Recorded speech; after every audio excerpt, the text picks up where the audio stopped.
Welcome to the Obvious Podcast, episode number 99. Wow, 99. Hard to believe. Right? I'm Sonny Macon, COO at ABC Florida East Coast. And I'm Peter Dyga, President and CEO at ABC Florida East Coast. You are listening or watching the Obvious Podcast, where all opinions expressed are our own, unless we say otherwise. Subscribe on any major podcast platform or watch us in action on YouTube. Follow the Obvious Podcast on Instagram, X, Truth Social, and TikTok. All the links you need are in the show notes. If you enjoy our show, please leave a review on your favorite podcast platform. This is the best way for others to find our show. And we also ask you to reach out to us at any time, or you can reach out to us at any time at theobvious@abceastflorida.com. And again, if you're enjoying the ride, help others find us by leaving a review wherever you listen. Happy Friday, Sonny. Happy Friday. 99 episodes in 99 the can. episodes. So Can't believe it. So, and by the way, we start every show with saying these are our personal views unless stated otherwise. Maybe we don't do a very good job of stating otherwise. So they're not our necessarily personal views. But, but anyway, today in particular, we probably want to spend a little time. It's very personal. It'll be a personal episode. Yep. So before I get into the meat and potatoes now of that this we have episode. Everybody's ears and antennas up. Oh, yeah. What are these two going to talk about? What controversies are going to light on fire? I do want to tell our audience to make sure you tune in next Friday for our 100th episode. That's right. We got a very special episode. A very special episode coming. Mr. It'll Producer. be a little longer than usual, but we're going to do a little summarizing, highlights, strolling down memory lane. I mean, Mr. Producer says he has a lot of surprises planned, which even you and I are not privy to, which is fine. We're the talent. I get it, right? But there's a lot. I don't know why he's laughing at that when I said we're the talent, but we have a lot of surprises planned. It'll be a very special episode. We're excited, and I think one of the reasons we've hit 100 episodes is because we don't sort of have some sort of a formula where we kind of talk about the same things again and again. I mean, we repeat a lot of stuff, but we don't talk about the same things again and again. And we get personal. We talk about personal things. And our whole thing is like, listen, if you're not entertained and you're not enlightened, you're not going to watch the show. And if you're not going to watch the show, what's the point, right? Absolutely. Like the whole idea is to give our audience something that it enjoys and something unique and different in perspective. And it can't all be on the same topics. Every week. We're putting out an episode every Friday. We're about to hit 100 episodes. So that's why today's episode is a little unique. It's a little different. But before I even get into that, I have a surprise for you, Peter, because you were gone for America's 250th. I was. You were in Europe, which is what the show's about, but and not about Europe or how terrible they were during World War II. That's a different conversation. We might get into that. But Dunkin' Donuts put this out. This is their Eagle Cup, and it's a cup, like it opens up. You're supposed to design. Oh, okay, right. Okay. And then they put you a drink, and this thing gets you like a free drink for a month or something. Oh, really? For the month of July? Yep. I get a free drink. You get a free drink. So I wanted to get that to you. A little welcome back to America gift. Looks like a penguin. Is this supposed to be an eagle? It's an eagle. Okay. It's an eagle. Thank you. Good job, Dunkin' Donuts. And we don't even have Dunkin' as a sponsor, but I wanted to make sure you received that. You should. We'll welcome you as a sponsor. I mean, it's an American eagle, and so and reminded me sort of the Maltese Falcon a little bit because if you don't know what that movie is, please watch it. Classic. Humphrey Bogart, long time ago, but brilliant movie. Anyway, so like I said, you missed the America's 250th anniversary. And the reason you missed it is because you were in Europe, right? Yeah. And it's not because you hit America and you were like, I'm leaving this country to miss the 250th anniversary. Yeah, just I don't know. You went there. Tell us why you went there. So I went to Europe, which I've been doing for a number of years with my sister, and on a pilgrimage. On a pilgrimage. Yeah. So the reason not Europe per se, I've been to pilgrimages. Well, you've been to pilgrimages all over the world. Yes. But this year it was. What I wanted to talk to you about, you posted something very different. Okay. On your social media. And so if people follow you on Facebook, they would know this. You basically did this whole thing, and I think you did it right before you left or as you were leaving. Yeah. Sort of the difference between a pilgrimage and being a tourist. Yeah. And that's obviously a thought that I had never really contemplated, didn't know the difference, didn't really ever think about it. And when you posted that, I thought that was such an interesting idea, and I figured I would love for our audience to know. that difference and kind of talk about your trip, talk about your experience. But really, one, I'm really curious as to why you do it. And then number two is what it looks like in reality that makes it so different than what a typical tourist does. Okay. Wow. And that post, I mean, I can't take credit for that. I think I've always felt like being a pilgrim was a different experience, different objectives, hopefully different, even a different starting point, than just being a tourist, and whatnot. And so I think I got that off the internet somewhere. I thought it was apropos. So, but my experience really stems from a commitment my sister and I made to each other a few years back when we lost our mother, who was someone who enjoyed traveling. And she died at a relatively young age and didn't get to do all the traveling she would have liked because, if you don't, I don't know, none of us are guaranteed tomorrow. Right. So, absolutely. So we just kind of like, hey, as a kind of just to honor her, let's you and I, as brother and sister, commit, and we're working on getting my other brother to kind of come to us. But he, anyway, we can get into that a little bit. He's turned off maybe by the pilgrim versus the tourist. The tourist part. So, but I will point out that the first time I met your brother was in Vegas. So it was easy to get him there. yes. And the coincidence of the fact that he happened to be in town when we were there. Right? But we committed, let's you and I do our best.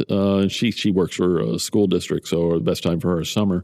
Right. So usually, during the summer, committing to going on a pilgrimage, and traveling together. Well, we probably at the time it was more, traveling, and I probably was more of the impetus for making it, more significant than just taking pictures and checking a box and telling people I've been to this location, which I think is the difference between, again, being a tourist and being a pilgrim. Being a pilgrim. So, anyway, I mean, there's a more, formal, I think, definition, a pilgrimage, in my context, is kind of has a Christian context. I don't know that a pilgrimage necessarily has to be Christian. I think a pilgrimage is, traveling to, I think the technical definition is, to holy sites. Mm-hmm. Well, the Muslims do it with their Mecca. Sure, and I don't know, perhaps any religion. You could have a pilgrimage, I presume, if the objective or the goal is, to travel to what you would consider a holy site, and hopefully is having a transformative experience, where you come back to your personal life, as we all have to, and hopefully a changed person to some degree or another, or drawn closer to, So would you say it's a part of your sanctification process, or is it some sort of That's a great way of saying it, yeah. a spiritual need it fills for you, or Both of those, I would say. Yep. Okay. So on this specific trip, a life's full of enough challenges, right? Without, having, absolutely. So we started doing this years ago, and this year we did one, and we've always done these through an organization. There are many organizations out there that will help you coordinate this. So we do go with a group.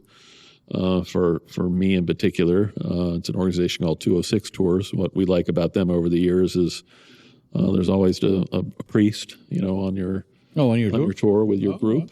So you have a kind of a spiritual advisor. You have mass every day. Wow. He's available for confessions for people that want to have, anyway, it's nice. Is he a priest from like the country you're in, or does he? Nope. He's any kind of, generally 206, just, priests know that they pretty much pay for the expenses if you're willing to go, and work. So, I think they have probably a pretty good steady of priests that are like, oh, I'm interested in that pilgrimage and that time works for me, so I'll sign up for that, And they get to go with the tour. They get to go with the group. So, cool.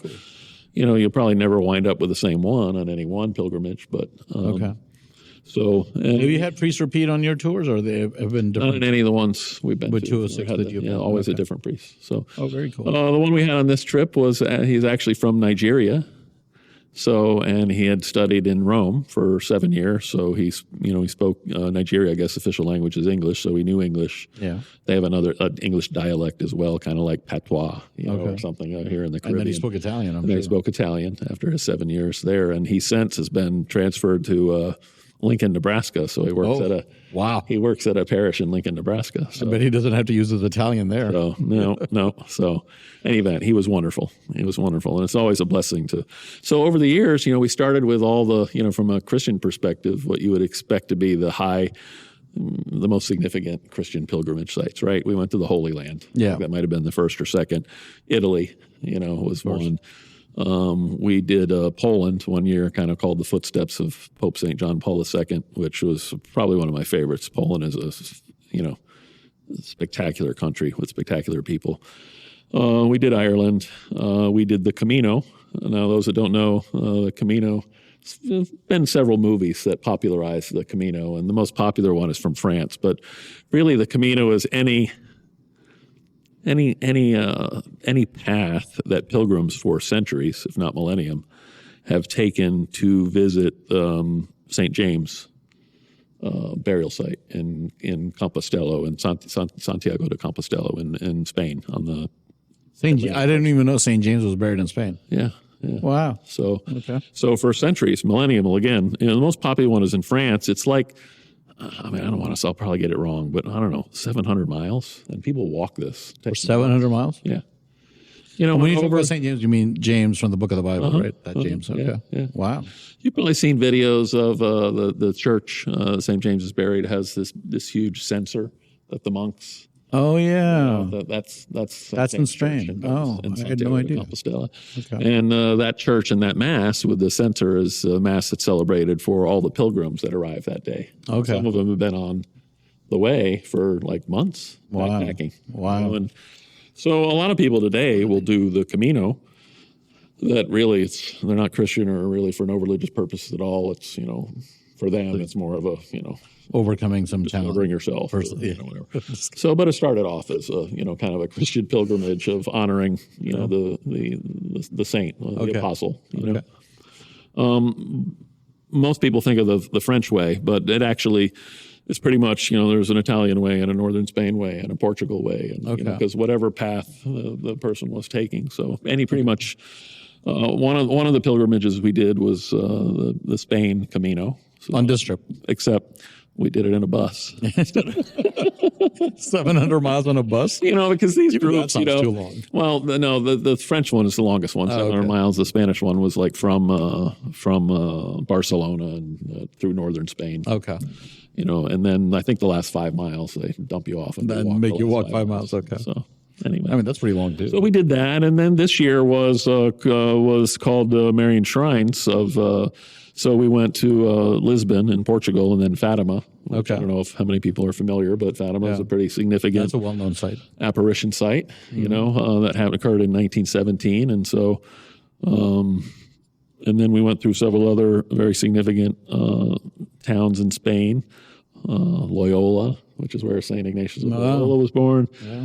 I went to Salamanca, and we went to Avila, where the Teresa of Avila was born, and worked our way up through across the Pyrenees into France to Lourdes. So that was our wow spiritual impact. Like, how did it feel? How do you feel like it transformed you? What did you enjoy the most? Yeah, I obviously enjoy being together, spending time together with my sister and with Sadi and whatnot. But you're also in a group, which is.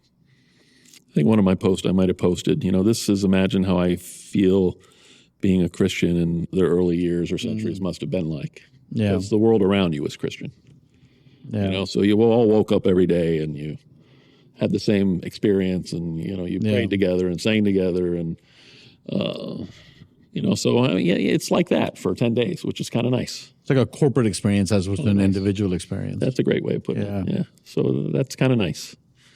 And even some of these towns that we went to, Fatima and Lourdes, I'm sure what happens. Anything like that's going to attract bad elements in society, but you didn't sense it. You didn't feel it at all. Mm.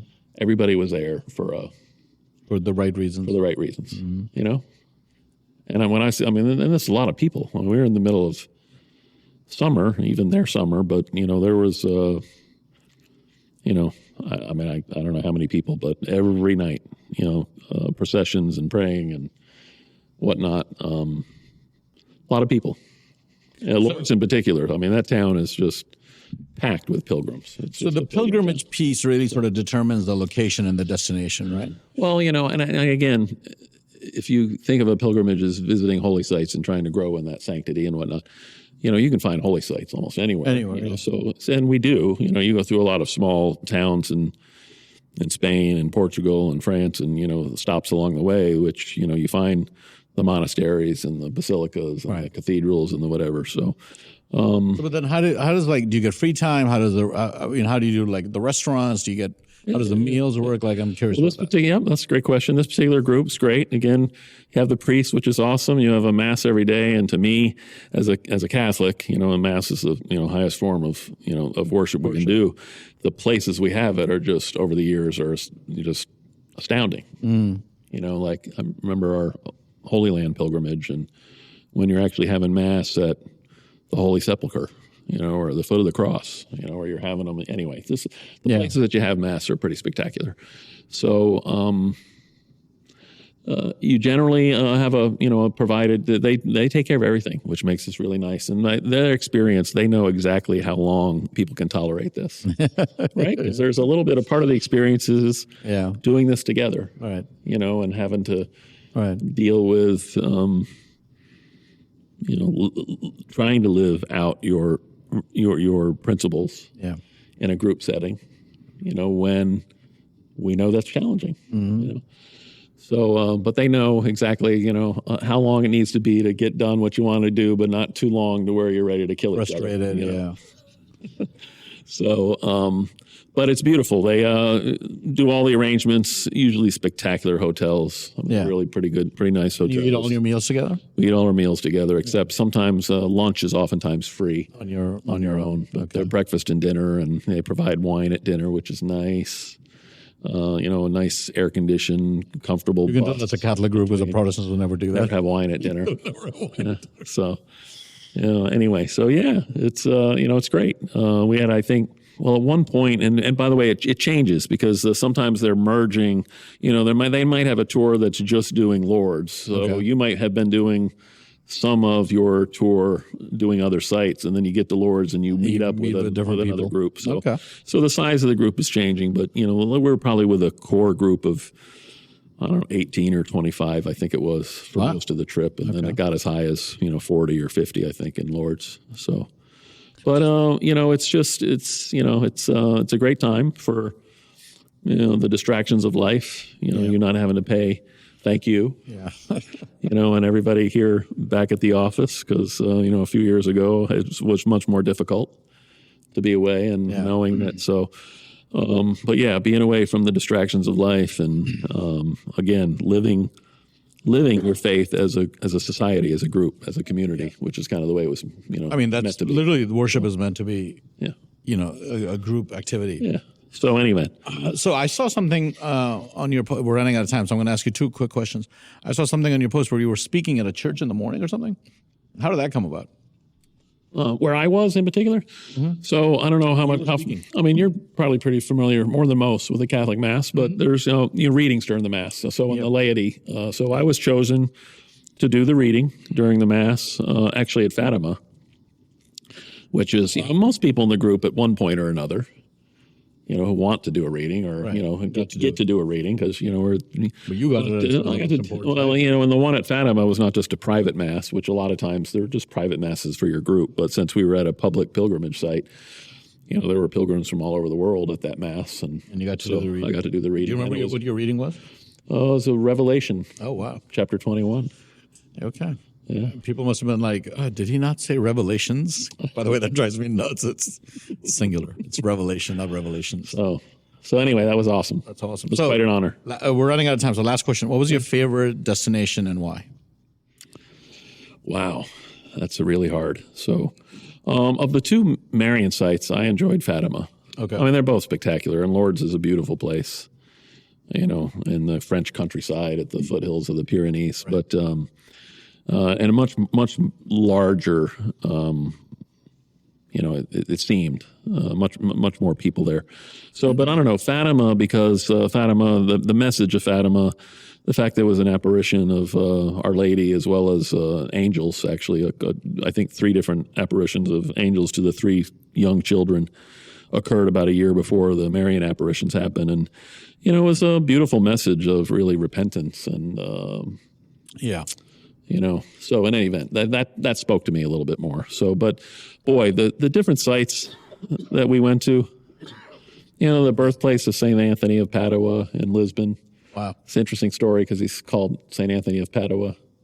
I don't know why did you call it? So, well, because he kind of ended his life in Padua, but it's a little bit of a sore point with the Portuguese because he's from Lisbon, and he's like, well, he's really St. Anthony of Lisbon, So anyway, That's so funny. yeah. So the monasteries we go to and these Christian, what do you call them? Rock stars. I mean, St. Ignatius of Loyola, the founder of the Jesuits, and St. Teresa of Avila. And it's great to see the Jesuits now. Probably. But that's a different. Yeah, that is a different conversation, but one that thoughts that I've had. So, but in any event, Yeah, people are like, "Oh, you went to Georgetown." I'm sorry. We'll talk about that later. Yeah. Well, that's great. Well, welcome back. Well, thank you. You were in Europe, and the Europeans were here for the World Cup, and you were in Europe for spiritual reasons. Yep, I represented the U.S. and they certainly don't mind us spending our money there. And They don't. I didn't get to watch a lot of the game or anything because of the time difference and whatnot. Right. So, but But they were living Buc-ee's, and you were enjoying the I Pyrenees. think we were in Salamanca, which the square there is huge. It's beautiful. Okay. Europe as much, and I might have talked in the past about Latin America or Costa Rica, which I'm more familiar with. How every town has a square with a church. Yeah. And their park is usually and it's a part of Europe's very similar. And Salamanca Square was huge, and that was the night that I think. Was it in Salamanca or was it? It was in Salamanca. That was the night America the Spain played, or the Spanish game was Yeah. being played, I think, and all the people were out. Oh, the Spanish game, yes. That was great. It was great. So, in any event, that was fun. Was that a close game or the Spain? I forget the final. won? It was close, I think. Was it a close game? 2?